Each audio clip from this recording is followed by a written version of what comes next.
don't you start us off?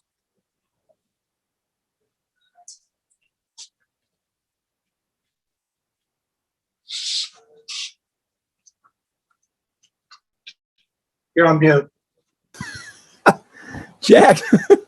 Hey, Jackson, give us your thought process on coming back for a sixth season.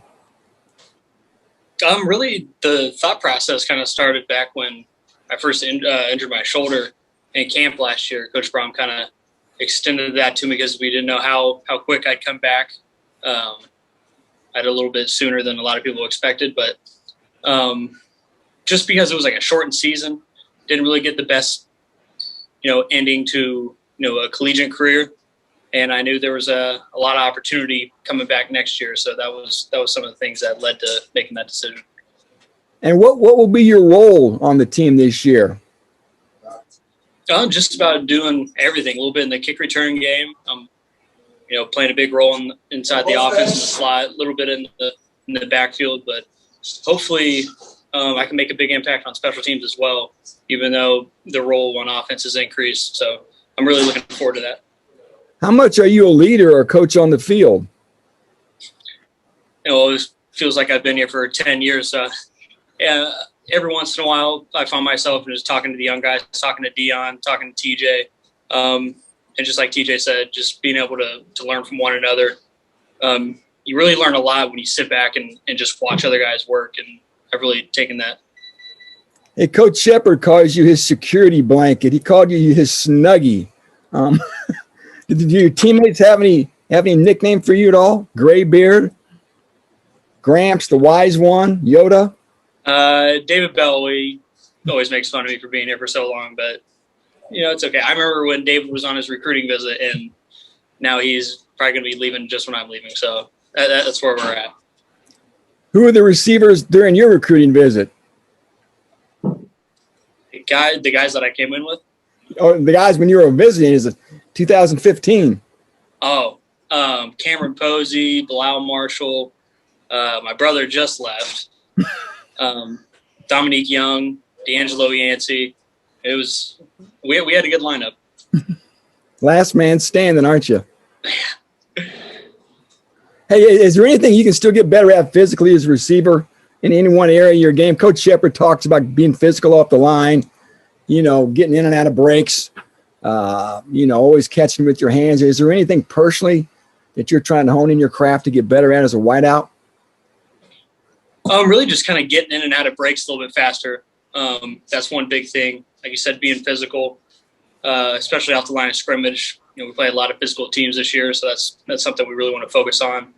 But yeah, those two main things, and just really not second guessing, just going out and just playing and having fun and attacking every single practice. Thank you, Jackson. DeAndre, do you have anything? I'm good. Okay, Carm, wrap it up for us. Okay, thank you, Matt. So, Jackson, how has this receiving room kind of evolved during your 5 or 6 years that you've been here? And just what did you see when you first got here, and what are you seeing now that's, if it's different, if it's the same, or whatever it is? We've changed a lot. My freshman year came in, had a lot of receivers, D'Angelo, Dominique, even Posey, and then once they, we kind of had a whole new back. You still had a little bit of size with Anthony Mahungu and then you fell on it. But then once, they were only there another year, their senior year, and Coach Brown come in, and you had a good mixture of speed and mixture of size. So I think it's really full circle. We've got some decent size on the outside, some speed on the inside, but I think we found a pretty good balance. Academically, are you in a master's program, or how?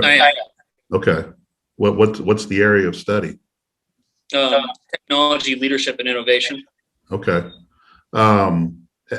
Did you have to go find some classes to take? Was it hard, or were some things that you needed to take maybe in your interest level, interest area? It wasn't too bad. They already had it all and ready to go. Really, I just had to register Signed a few papers. We're all ready to go. Now, how old are you now? 4. You're 24. Who's the youngest guy on the team or in the receiver room? Are they like 17 or 18? I mean, yes. Early.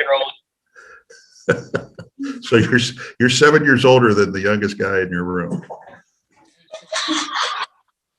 Yeah, Jared Bird, he was 27, so I'm not getting there. That's true. He had another career though. He did. He did play in the MLB. Right. I mean, just what is all this experience that you build up? I mean, how does it feel to just have all that you can just lean on in a moment's notice? Yeah. Throughout all these years, you learned a lot. You learn a lot about yourself, you learn about football, you learn a lot about people. And you really learn about never giving up. You go through adversity every single year that adversity. I feel like every single year I've been a different player. And whether it's or special team or anything like that, every year's been unique, and I'm really looking forward to this last one. Right. Hey, just one non-football question. Your dad was part of that 1980 basketball team back in the day. How often does he talk about that and then playing those NCAA tournament games at Mackey? He only brings it up when someone asks him about it. My dad's a pretty humble guy, but if that topic comes around, he makes sure to let people. It's something to be proud of. You work really hard with a group of guys to get that, and it's still the last to get to the Final Four. So it's an unbelievable memory, really. Do you are there nights where the scrapbooks come out and you get all the long tales of what happened that year? Yeah, my aunt, so my dad's sister, she built. She always gives us a scrapbook for Christmas, and she gave one to my dad. And there's a lot of pictures I've never really taken. It's really cool to look back and see back those days. All righty, thank you. Yep. Okay, guys, we'll talk to you again on Friday.